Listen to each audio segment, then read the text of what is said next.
Hello everyone, I'm Militarist Visualized and this is Bismarck from Military Aviation History. And today we'll talk about Flak Towers and politics, namely Austrian politics in this regard to a certain degree.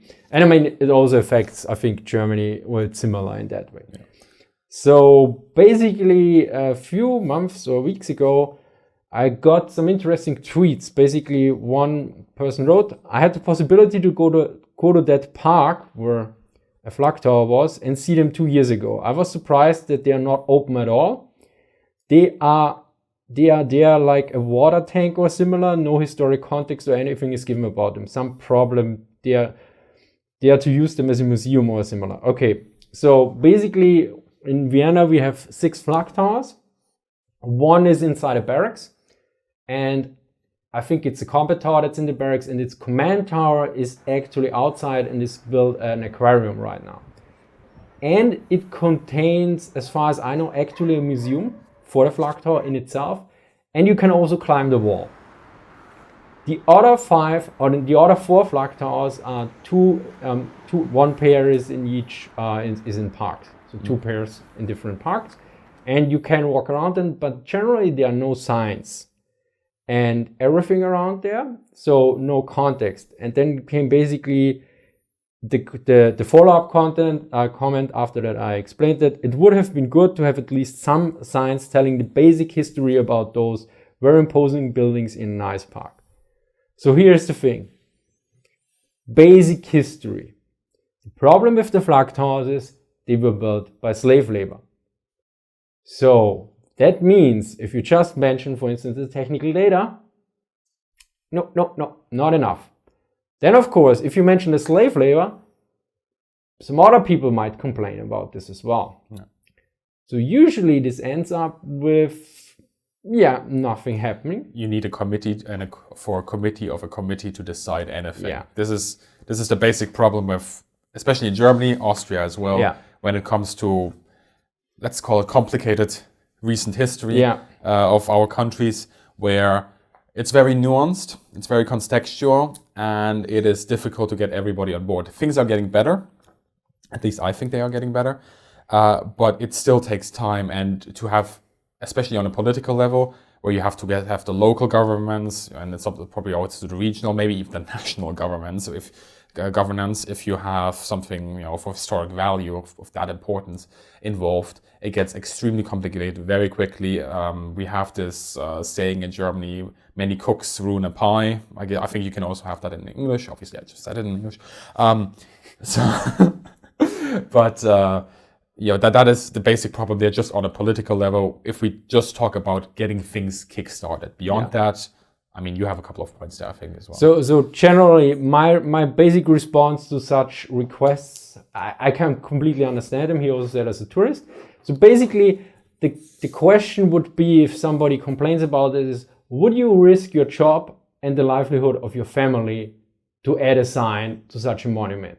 And I think I would say I wouldn't do this, because this is what usually is always on the line in this case. If you make an error. And here's the thing, the Flak Towers have different ownerships. So in one case, I don't know exactly who, but let's assume for one case, because some are situated in a park. Let's say this is an official, and he's a gardener, or he loves gardening or designing parks. And he is now in charge, and he puts up, because he's not a historian, he puts up basically a simple sign, and there's something missing or even controversial. And he's risking his job or a shitstorm or something along those lines, losing his job. You think which route he probably goes. Yeah. No sign at all. And the other thing is actually, even very simply, where do you put the sign for a Flak Tower? These things are huge. Yeah. You would at least 4 signs on each around side, them. And I guarantee you, some people will miss these signs, even if you 4 around every Flak Tower, unless they are blinking in the night, and even then, because we have quite often, we get I think you get regular comments back when you're playing, people asking you for equipment, although I think you had it in the description and in the about section of every video. Yeah. I similarly get sometimes on my videos where I have music, the automated videos, where people ask really what music am I playing, and the music is listed in the description and often also on screen. Yeah. Some people don't see anything. And now particular, let's talk about the Flak Tower where they built the aquarium in there, because I have some quotes here from newspapers, which I will now simultaneously translate. So for instance, the Greens, that is the Green Party in Austria is rather left. They were against it to use a sensible place like the Flak Towers from the Second World War to give them to a private company, basically. In this case, they found a solution by guaranteeing it that if the aquarium would be stopped, it would go back to the state. And then there are others like an architecture historian. She's basically Flaktürme sind Mahnmale für die Zwangsarbeit. Mahnmal, memorials for slave labor, and not simple real estate. Real estate, yes. And she also mentions there were graffiti by the concentration camp workers that did this. Yeah. And of course, the response from the company was, this is now a different Flak Tower, that they would put like glass to protect these. But basically, it was like, no, we don't want to use them in any way that is commercial. Yeah. Meanwhile, you have others that are more like historians, actually, regular historians, the Professor Pertz.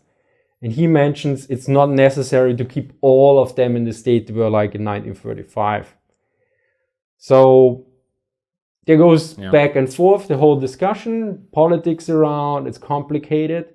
Then who is the ownership, who is the owner, and all that stuff. So it's basically you have to ask the question yourself, is it worth the trouble?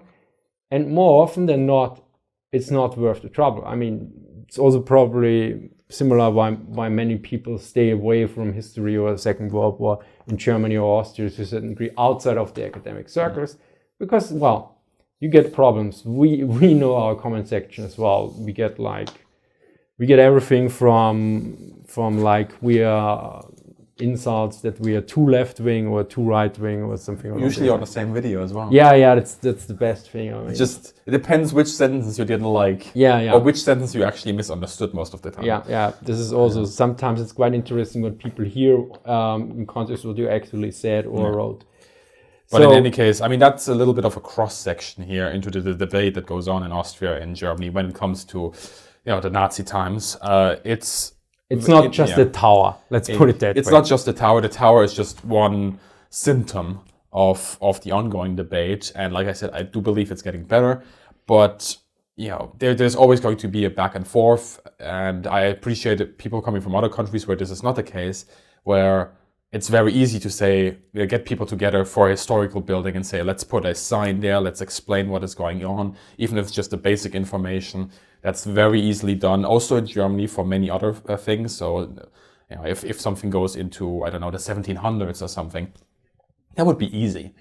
For these particular things, it's not that easy, and it might be. It's a little bit sad because I think the person was actually a tourist, so it would have been nice maybe for him to come there, read about the basic information about the tower, what happened, have a 2 or 3 paragraphs quickly run over, get some context. Sadly, that's not the case. Since he watched your video, he will know what's going on with these towers. But that gives you an idea of what's going on. And there is a rabbit hole that we could talk about the whole day. Different media, different historian opinion, different everything. So in case you want to see a Flak Tower and know more about this, from what I know in Berlin, they have tours to them. Yeah. And he actually mentioned he missed the tour because it was a bit late, punctuality. So be punctual. With Germany, Austria. In Germany, Austria, you're usually punctual. In Austria, a bit less, but, well, I'm an exception. So, in Austria, there's no information, but you can get a very good view. I think the one in the Arnberg Park, I think, is the one. Yeah. Those two are really nice, and the park itself is nice, and there's the smaller park.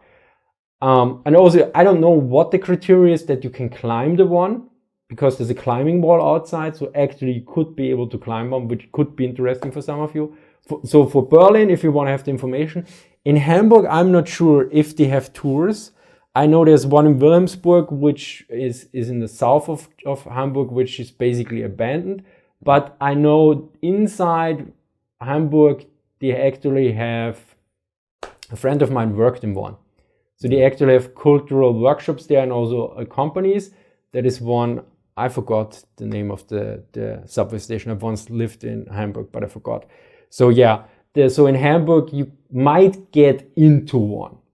In Berlin, I'm not sure if they do the tour inside as well, but in Austria, you can't go in there. At least not legally. I think there was a video lately where people got up yeah, on don't it, break into them, guys. Don't do this. It's I'm assuming it's also pretty dangerous and legally, yeah, you know. And don't fly drones around them. You need a license. Yeah, commercial license and everything. Yeah. So yeah, it's a complicated topic, and yeah, basic history is not the basic when it comes to Second World War usually. So it's always a bit more complicated, and I can understand the view, because if you're a tourist and yeah, because we sometimes see when we speak with people from other countries, and every country and every society has some, let's say, minefields, which are most other countries like, what is the problem? Yeah. So I've been to South America, and I was also sometimes so what is the problem here? And they were like, how can't you see that? And then after a 50-minute explanation, I was like, I still don't see the problem. So yeah, I can understand to a certain degree where you're coming from, where I say, okay, yeah, big deal. Anyway, I think we chewed that over pretty nicely. Yeah. We did exactly what the politicians and the people in charge in our countries do when they talk about these issues. We avoid the topic. Yeah. We just go over it, never stop talking. Anyway, guys, thank you very much for sending this question in. It was actually a nice question. Thanks very much. And yeah, be sure to follow us on Twitter. Yeah, sure. Because there we usually get the best comments sometimes, I think. Yeah. Or not the best, but yeah, quite reasonable. Sometimes we just can provide an easy answer. Funnily enough, Facebook is pretty good as well. Yeah, because the issue with YouTube comments is nowadays that quite many people actually, I have the impression that they don't read the answers anymore we put there, because they put off their notifications. So sometimes I write like a long response on the YouTube comment section, and there's no reaction at all. Yeah. And so I basically stopped. So ideally comment on Patreon, subscribe star, and alternatively on Facebook and Twitter if you want to get a response. And one more thing there, if you see somebody asking us a question in YouTube comments, you can always click see more. Sometimes if we saw it, we responded. Yeah. Because YouTube actually changed it so that the first response isn't shown anymore or something. They did that some time ago. But and they probably change it again until this video is released. Yeah. So ideally comment on social media, or even best on our supporter platforms like Twitter, Facebook, Instagram, that's social media, and Patreon, of course. Yeah. And channel members get preferential treatment. Yeah. Because you guys support our channels. You make this happen. Yeah. So anyway. Thank you very much. Thanks very much for having me. And, well, thank you for watching, and see you next time. Bye. Bye-bye.